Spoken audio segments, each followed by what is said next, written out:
being here. I have 40 minutes. I hope to have some time for questions for you guys as well.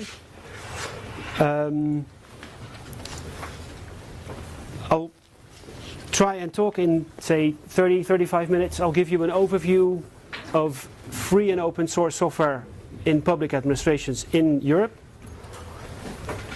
I've been writing for a project at the European Commission for 10 years, so the main thing I'll try and do here is give you a set of tips, a set of things that public administrations need to do, a set of things that we can check whether public administrations have them in place, that will make them slowly switch to open source.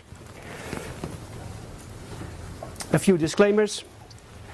I am an external contractor. I'm just a journalist. I happen to be in the lucky position to work for the European Commission. I am not the European Commission. So the things I say here are my view, not the Commission's view.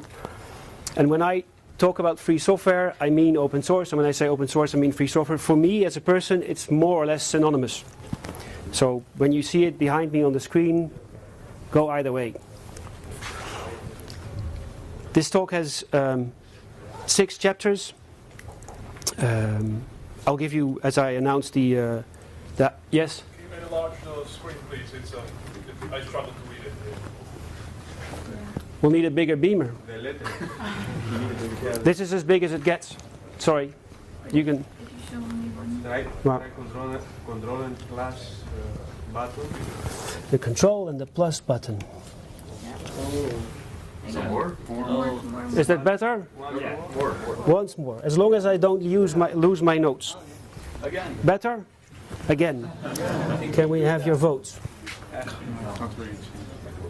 Not so much different. Okay. Again. So I'll give you the main things that I see that are requirements for public administrations.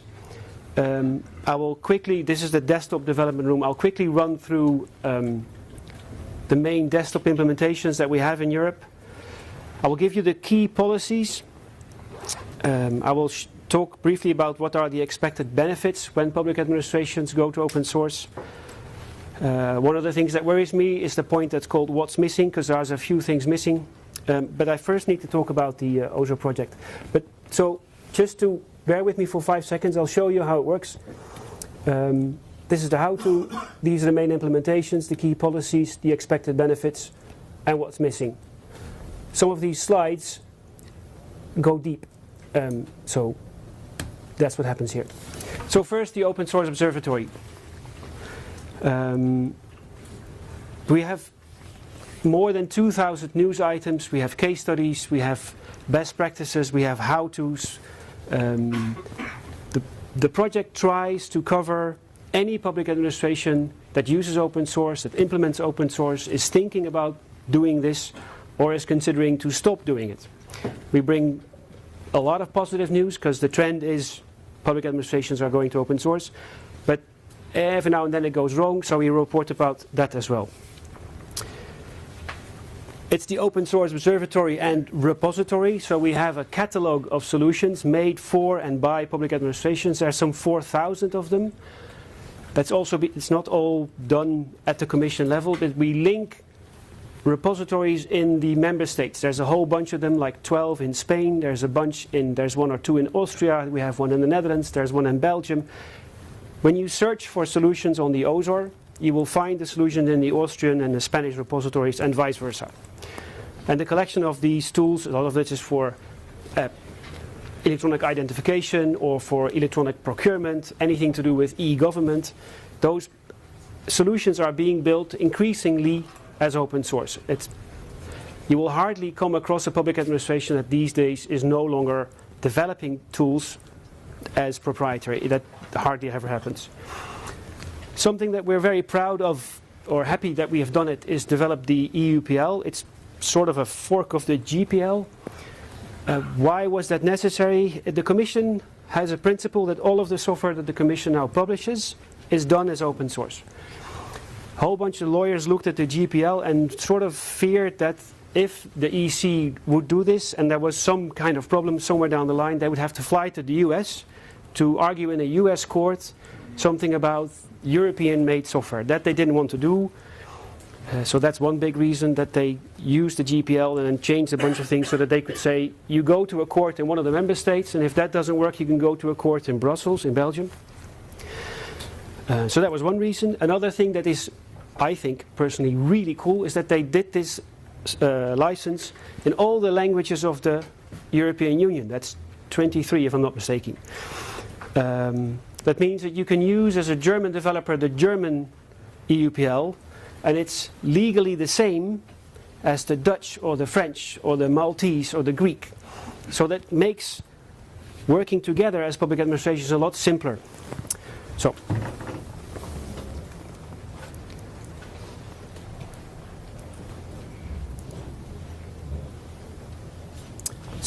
a little bit of context. The OZOR is part of the is one of the small programs of the ISA Square program. I wouldn't want to bother you with the details, but the Commission has a bunch of ministries. One of them is the Ministry for IT. It's called DG IT, Digit. They have a program that looks at the member states. DG IT is concerned with rolling out software for the workstations and the services in the Commission itself. But the ISA program is more or less the only program that looks at all the member states and tries to get them together to work on solutions, to share and reuse. And in this sharing and reuse program, they figured we need open source is a very easy way to get that done. And that's where OZOR comes in. It's a support tool for that goal. As I promised, I will, this is, for me, it's the main part of the presentation, how to fix open source, so that how to fix public administration so that they do open source.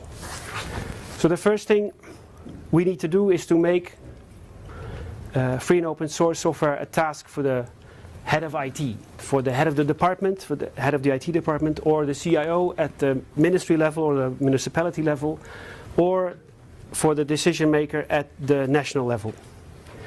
I've listed 3 of the main advantages that if a CEO these days does not have an open source strategy, you should be able to tell him that he doesn't know what he's doing, because you really need to have an answer to open source as a decision maker in IT these days. The license costs, I will maybe touch on this later. That's just the tip of the iceberg. You're looking at scalability, you're looking at flexibility, you're looking at the velocity of innovation in your organization. That's what open source is doing. That's what public administrations across the EU are discovering. There's like tons of examples of this. And so it's good for a CEO or for a decision maker to have a policy in place to say, we're currently not using it a lot. We're using it in the servers. We're using it in our data warehouses, but we should be using it across the stack. So this is where we are, and this is where we need to go. Like the EC, they have a policy like that. They say, at say the back office, a lot of open source. At the workstations, some open source. The target is we should move to more open source across the stack. That's the policy, and then they can start disrupting parts of the infrastructure. Say, that's too much proprietary. We need to, roll out a switch program. One of the main strategic goals for a CEO, the last one is basically a quote from Liam Maxwell a few years ago, the CEO for the UK government. It's taking control and get rid of lock-in. It's the main thing. Well, as I said, there's tons of examples. I've arranged them here at levels of government. So you have the national government, the United Kingdom's the digital services. They have an open source lead. She is looking at, currently she announced recently, she's looking at all the big applications out there which are already developed under an open source license, which is not the same as saying you do them as open source, because that would require support and a roadmap and a community and engagement with this community. So she's trying to fix that. It's part of the strategy. In France, you have a CIO who heads a big government modernization unit, Danzig.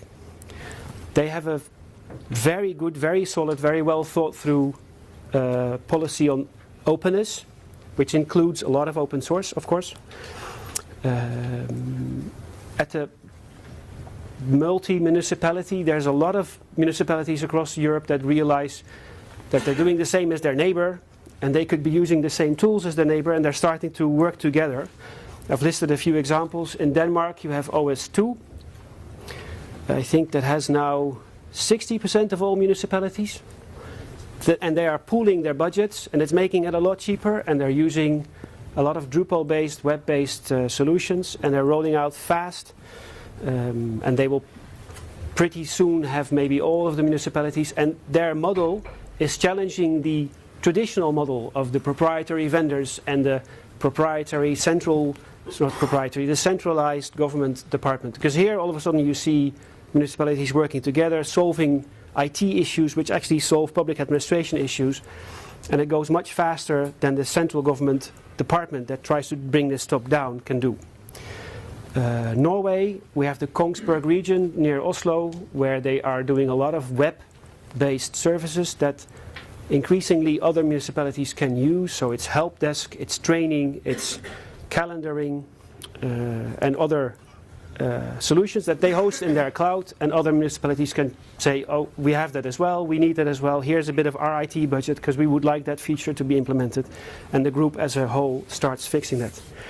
Belgium, great example, EMEO, it has about 200 municipalities in the French-speaking part of Belgium. They're all working together on Python and Zopi-based solutions. That's like really great, it's huge, to quote somebody. At the municipality itself, of course, Munich, I will not have to talk long about Munich here, it's world famous.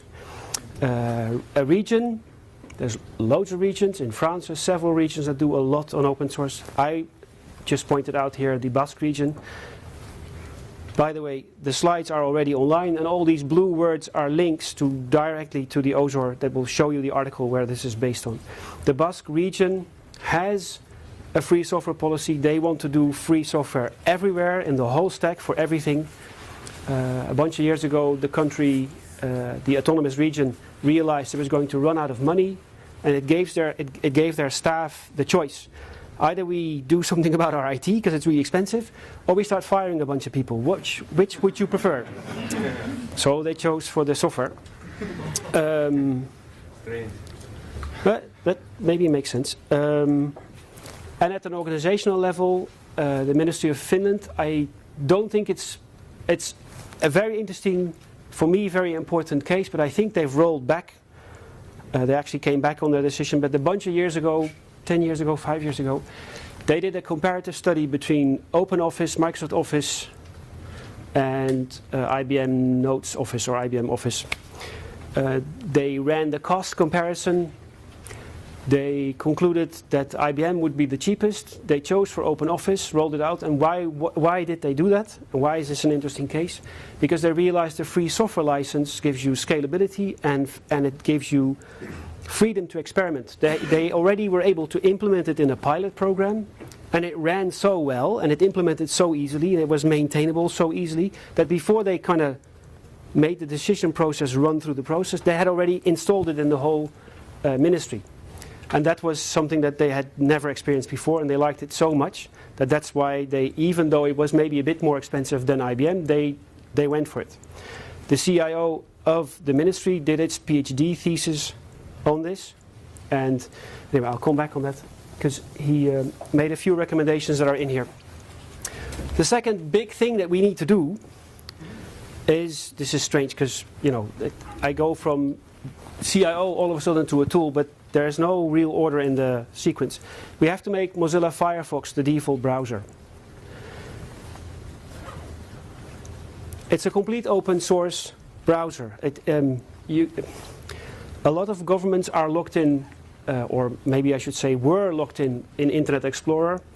They might be moving away. A lot of them are actually using both Firefox and Internet Explorer. Internet Explorer is maybe on its way out, but it's still very dominant in public administrations. And it's not only a way for a proprietary browser vendor, an operating system vendor, and office solutions vendor to lock in a public administration, but you have a lot of service providers that say our solution requires IE. And therefore, they piggyback on the lock-in. and they can keep milking the public administration if they believe that they need to require IE.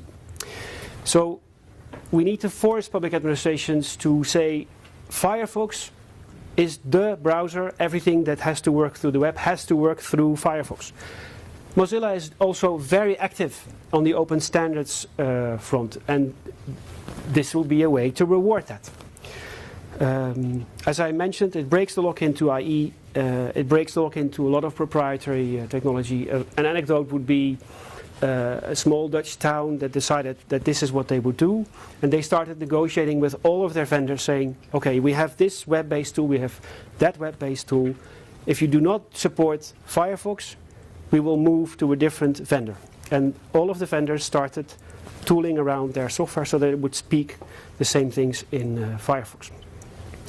It's available on all operating systems, so then you have the freedom to say, you want to use a Mac? Go ahead, use a Mac. You want to use a Linux workstation? Go ahead, use a Linux host. And that's what we need to do. There's tons of examples. Sorry, my notes are not here, so I'm going to miss a few things, so I remember them quite well. The Supreme Court of Slovenia is a very interesting example. This is the main court of a country.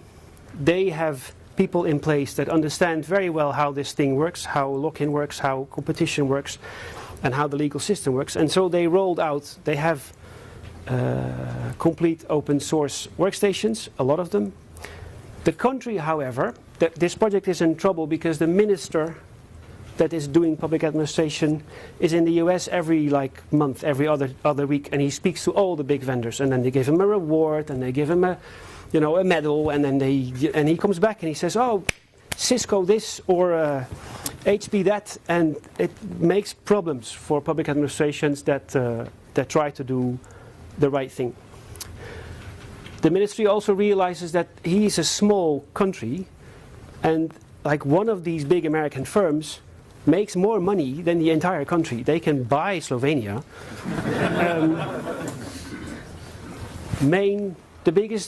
One of the biggest European examples is the French Gendarmerie. I will not talk about it long because I'll come back on it later.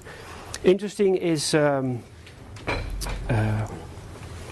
let's see, which one here, interesting. Aarhus in Denmark. Aarhus is the second largest town of Denmark, and they are one of the main drivers behind the OS2 that I mentioned a few slides ago. And so their policy for Firefox is interesting. Arnhem is interesting because it had a huge fine.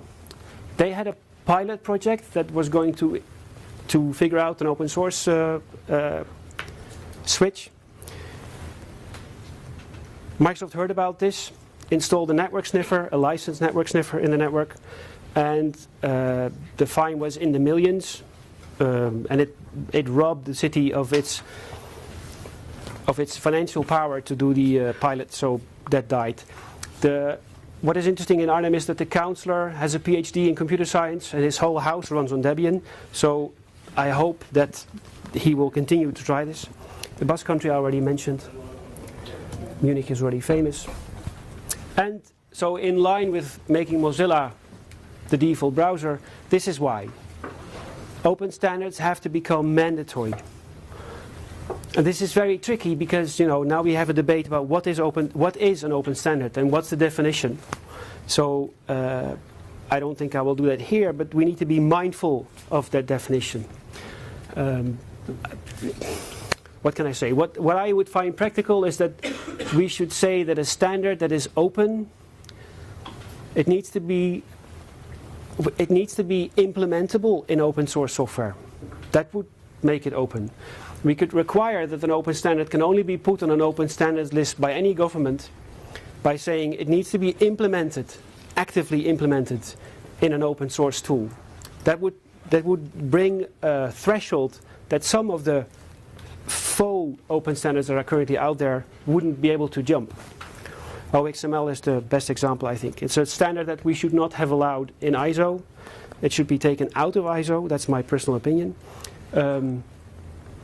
But it's public administrations that use fake open standards are making it really difficult for those that try to use open standards. That's what we see in OSER time and time again. European Commission is one of its here is a problem by itself because it publishes a lot of documents and they don't really understand at the right level the importance of this document format. We keep telling them, and eventually we'll get through to the right persons, but they keep publishing it in this non-open standard that is called an open standard, which is not an open standard, and it's making it really painful for all those that are trying to use ODF. So you need to take care of the selection process. If you want to know all the details, please look at Sweden. They have figured this out. First they took the Dutch list, and the Dutch already made a nice selection. Then the Swedes says, okay, so we have the Dutch list, so we need to make sure that these are really open. And so they had two scientists, Björn Lundell and his colleague, think about, so what does that mean? And that means that you need a community, and it needs to be an open process, and it needs to be low threshold, and everybody should be able to pitch in. And now let's look at this Dutch list and see which of those actually have a community, which are actually made without financial thresholds. And then they weeded down the little list, so it became a little bit smaller. That is a good list to start with. Anyway, and you need to walk your talk. I already mentioned the Commission. It says it wants to do open standards. It believes strongly that open standards will fix the lock-in. And now we need to get the Commission to commit to its own statements and actually walk its talk. Examples. A great example is the UK. They have a fantastically well thought through open standards policy, which is really driving change in Great Britain. It's hard to say that the effects are already visible, but they will become very visible very soon. I keep asking the GDS to send me concrete examples, and that's slow, but it will come. France, already mentioned a few slides ago, also have a very well thought through openness policy. Open standards is a big part of that. They have recently published the RGI, which is their list of open standards, which in the first version, the first draft version, had only ODF and not OXML. There was a bit of pressure, not from the proprietary vendor itself, but from the public administrations that are using this fake open standard. And so they put it back on in the published version, but they said, warning, this standard has a lot of proprietary links. It's very unclear. It's very difficult. You can only use it for Excel, and you can only use it if there is no way you can escape in whatever you did in your Excel sheet, that you cannot use ODF. Otherwise, you should use ODF. The Netherlands, I already touched on it. They have a good list. They have a standardization forum, a standardization board that is also trying to drive change. The Dutch IT policy, when you talk about this topic, free and open source, they say, look, open standards are the thing. That is what we're going to implement all over our public administration. And then the change should come by itself to open source, because it's just the best way to implement open standards. Sweden, I mentioned the list. And the European Commission, if you want to study this more in detail, they have the sharing and reuse framework, which is where OSOR fits in, and where open standards are defined, or we're trying to define open standards. We have the EIF, where there is an interesting debate about how to define this thing. That's where it takes place. And we have the CAMS, which is a monitoring process that will show you which countries have which standard. And so there you can just pick out, for example, you will see the ODF is basically in almost all the member states, and DocX or XML is in a few, like 5 or 6. It's interesting. The fourth main thing we need to do, we as groups that are interested in this process, or they as public administrations, is help the organization change. Yeah, it's like this. You have a proprietary workstation. In come the open source people, they take away your proprietary workstation, put in place an Ubuntu workstation with LibreOffice, and there you go. For a public administrator, they don't understand what we're doing. Because they say, you replaced the stack with something that does exactly the same.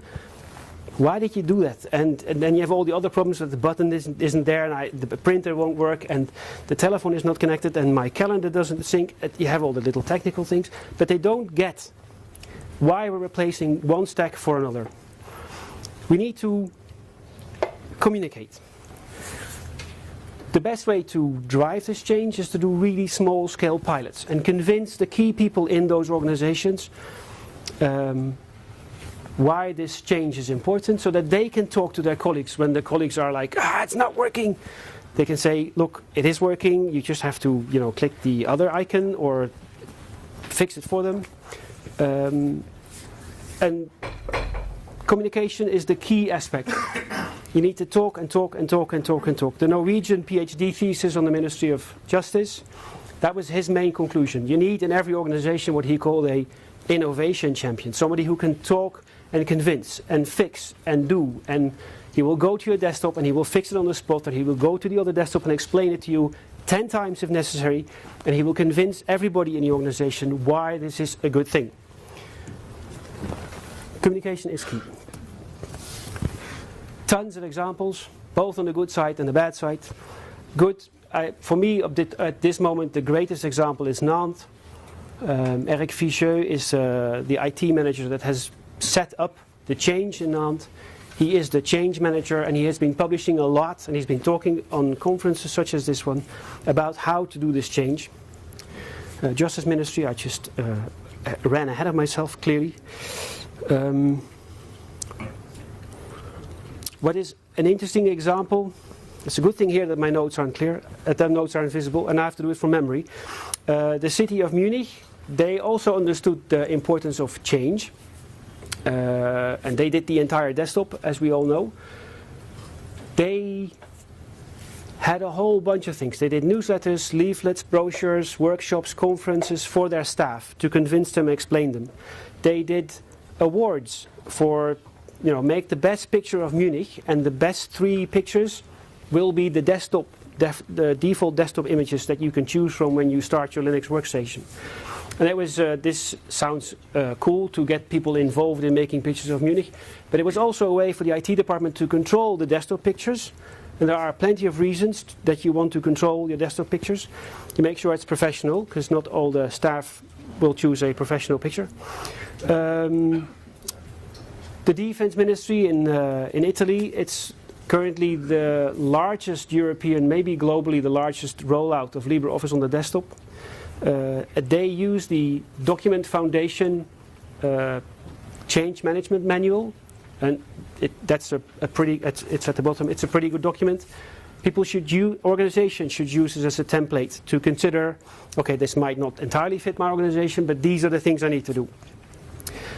On the bad side, the city of Ede, they had, it's a Dutch town, they had it rolled out. They were going to do the whole stack. They had everything on open standards. They had somebody convert all their proprietary document formats to ODF, and now they're rolling it all back. What's the reason? The IT manager changed.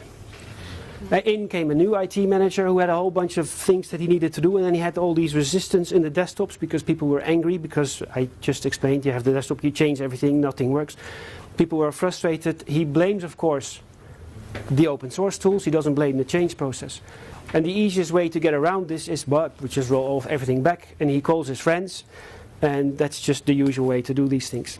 I try to get in touch with these people to figure out what is wrong, and then you just call somebody in the city hall, and before you even start talking they become frustrated. Yeah, and these IT people, they just change your software and they don't realize that things don't work. We have to do real work here. It's that kind of emotion that the CIO is not going to deal with if the easiest thing to do is, oh, you want the other tool? Fine, you get the other tool. Freiburg, famous example, because they tried LibreOffice and then eventually rolled back to Microsoft Office. There's one thing in Freiburg that's interesting, is that they all used Munich's template and document and procurement process manager called Wolmux.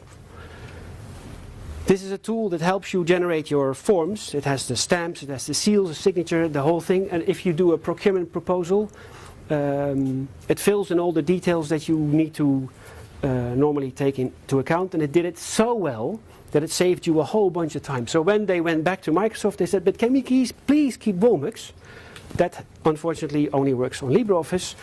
So, okay, pain point. Maybe they'll go back eventually. Well, the other ones, Italian towns, there's a whole bunch of them. Pesaro, that's the first one, Emilia-Romagna region, and South Tyrol province. They all stopped their open office pilots. I think it's key that it's open office, not LibreOffice.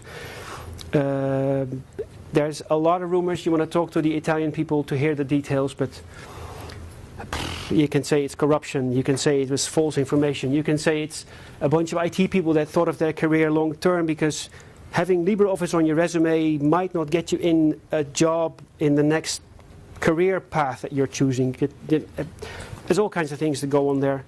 The one thing that happens with all these towns is that they will start to break procurement law again, because soon they will have to buy licenses and they will ask for Microsoft licenses. The European procurement laws do not allow you to procure brands or products.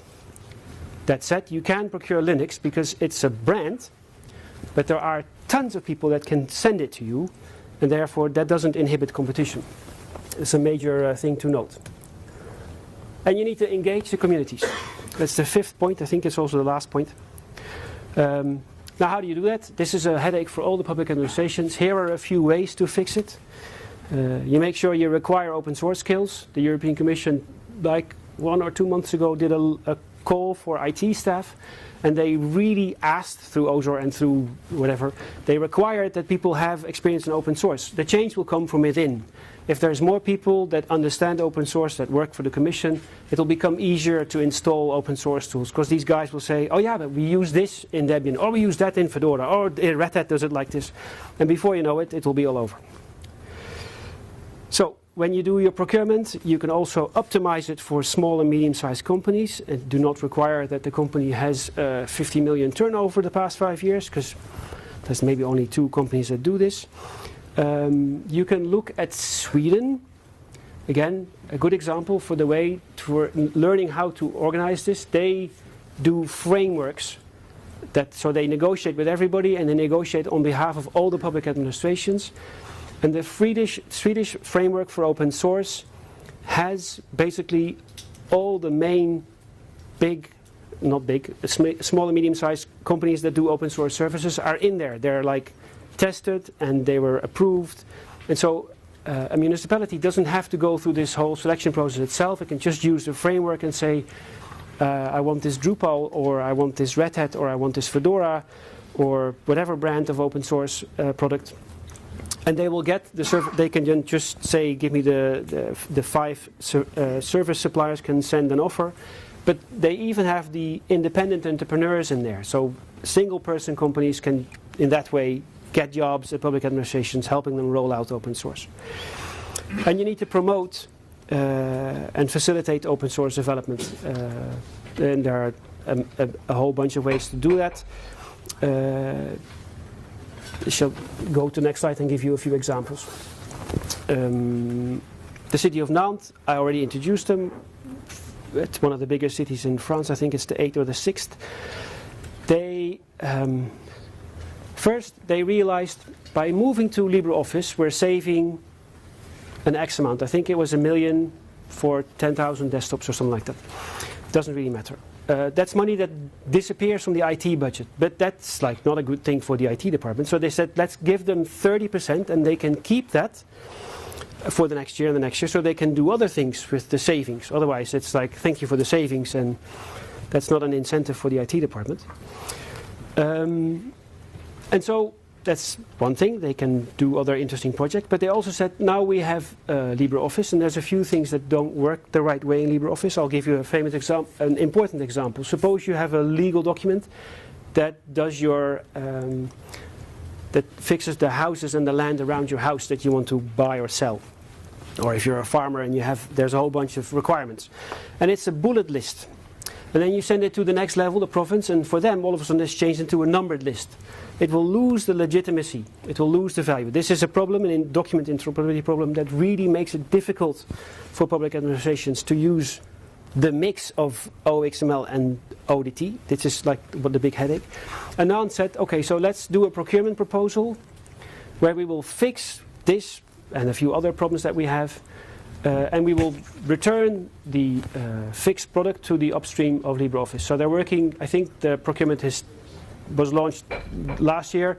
It went to a consortium, 2 companies, including Collabora, one of the LibreOffice developers. And so they are fixing this upstream. And this is a fantastic example of how public administrations realize that their use of our tax money actually benefits not only them, but it benefits every other public administration and every other citizen across the world, if we want to go further than European Union, in that fixes that Nantes has fixed are now fixed for people in Denmark too. Munich is, I think, in Europe the biggest public administration that contributes to main open source projects. If you look at all the code, then the Commission will win, but that's maybe a different battle. But at the city level, Munich is by far the biggest. They contribute, well, sorry, the notes are not there. I have to do this by memory. You'll have to forgive me if I have it wrong, but they have 500 patches or 400 patches into LibreOffice. They use, I think, LibreOffice 4, and their patches are in upstream in 5, but they have a few issues why they can't upgrade itself, so they have fixed LibreOffice 4. Those code improvements are available to all of us in 5. They have Wolmux, the template manager that I mentioned. They have an implementation manager. They have tools to manage the rollout, upgrade, and implementation of workstations. There's a whole bunch. DINSIC, the French government modernization unit. One of the ways in which they organize this is in hackathons. I can say a few nice things about those things. France they open source the tax code. They also open source the code that selects which student goes to which universities. And in both cases it was a sort of a same drive. Let's do the student example first. So this year or last year, the student allotment system had a few glitches, and there were student unions that were trying to figure out why this didn't work the way it should have worked. And they started asking the members in parliament, and they started asking the minister, and the minister gave answers, and then they looked at it, and it doesn't make sense because that's what he says, but that's not what happened. Can you send us how this is done? Send us the source code. And then the minister printed the source code and gave them the source code.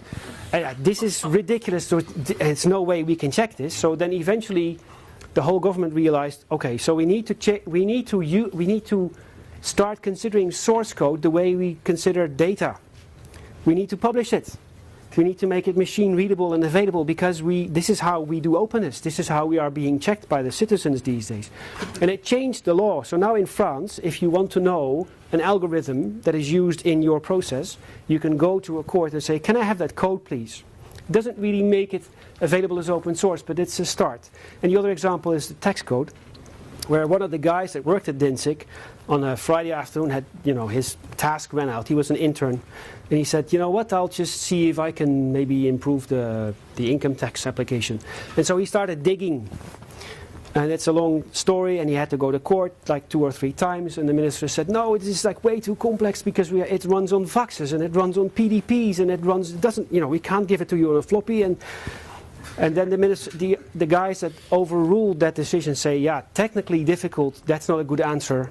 So, make it. So eventually the tax source code also became available as open source. And so they organized hackathons where they asked these people, the yous and the me's, to come to the ministry and then look at the code and see if we can do something more interesting with it. And it's a great example. France is leading here. It would be nice if others do the same. Main implementations, I will speed up because I think most of these are known for you, and I'm also running out of time, and maybe there should be some time for questions. I've arranged it in 3 big parts because this is the desktop room. So you have the main complete desktop operating system implementations. Then you'll have the ones that basically do LibreOffice, and then I have an annex, which are all the others, which I would do if you want to sit here for another hour or something. So operating systems and office productivity. The first one, 72,000 workstations across all the gendarmerie in France. Everywhere here, everybody always says price. It's the first thing they say. But the French also make it very clear that price, yeah, it's nice, interesting. It lowers the total cost of ownership by 40%. But man, does it make it much easier for us to do IT on workstations. This open source stuff, we should have done this years ago. They had a guy, he would fly to Australia and then fly to an island in the Pacific and then had to go to an island by canoe and then by ferry, and then he had to visit all these islands to update the police post's antivirus definitions. And then he would come back, he would make it to Paris, and they would give him a new set of CD-ROMs, and he could go back again. He would be gone all the time. Fantastic job, I would love to have it. But with Ubuntu, which is what they use, they don't need that, because it rolls out automatically. Besides, this whole virus thing is much less of a headache. They say our e-tail stack is much easier because we can control everything, and it is, we program it here and it rolls out across the whole gendarmerie, 72,000 desktops. Yeah, well, almost. It says here that I have 41 minutes. And they say it's priceless to get rid of your lock-in. The second one is City of Munich. That's 18,000 desktops. Also Linux and LibreOffice. The City of Zaragoza, which is 1,200. It's a fragile process. These are a few, like a handful of people that are doing this, and they're under an enormous amount of time pressure, using all their free time to do this. A quick list of the ones that are doing LibreOffice or OpenOffice, but it's mostly LibreOffice. So first, the ministries in France, there's 500,000 of them, it's 500,000, and they really use it. I've checked this a few times over the past few weeks. It's their first, it's the only operating system, only Office suite on those desktops. It's 17 of the 33 ministries. And in the Dutch central government, that's all about 100,000. That number is not entirely, they couldn't really know, they couldn't really tell me how much they have. But this is the total number of central government civil servants, and they all have access to it. Ministry of Defense in Italy, that's going to be 100,000 workstations with LibreOffice. It will make it the biggest one. Extremadura. This project, I put it here because it's famous, but it's broken. These numbers are no longer valid, and they're rolling it all back to Microsoft. I'm trying to figure out what's going on, but that's basically a dead project. Toulouse, 10,000 workstations. Basque Country, 8,000 workstations. The police in Lithuania, 8,000 workstations. Nantes, 5,000. So this is the... I'll skip the annex. The key policies that you need to look at if you're interested. I already introduced France, so that's the one. The other one is United Kingdom's, their open standards policy. And Bulgaria, also famous, because they managed to get into law that all code developed for and by a public administration from day one must be done on a repository which will be mirrored to GitHub. This is the way to do it for a public administration. You host it on your own repository and you link it to GitHub. Keep it under control. The expected benefits. How much time do I still have? You are on -3 minutes. Yeah. 40 minutes, not 45. It's 40 minutes. I'm sorry. This is one more slide. The expected benefits. It's clear for all of us here. Autonomy, sovereignty, and control. The efficiency and the growth. That's an important one. The growth of local enterprises. It really happens in France and in the Basque Country. You can see this. So what's missing? This is the last slide. We need more politicians that know how this works. We need more politicians that realize these are the benefits and these are the disadvantages of proprietary. And we need well-organized advocacy. So this is slowly happening, but it's not there yet. And we need patches for procurement, because procurement in Europe is really broken, and it's in favor of proprietary, and that needs to be fixed ASAP. And that's it. Thank you very much.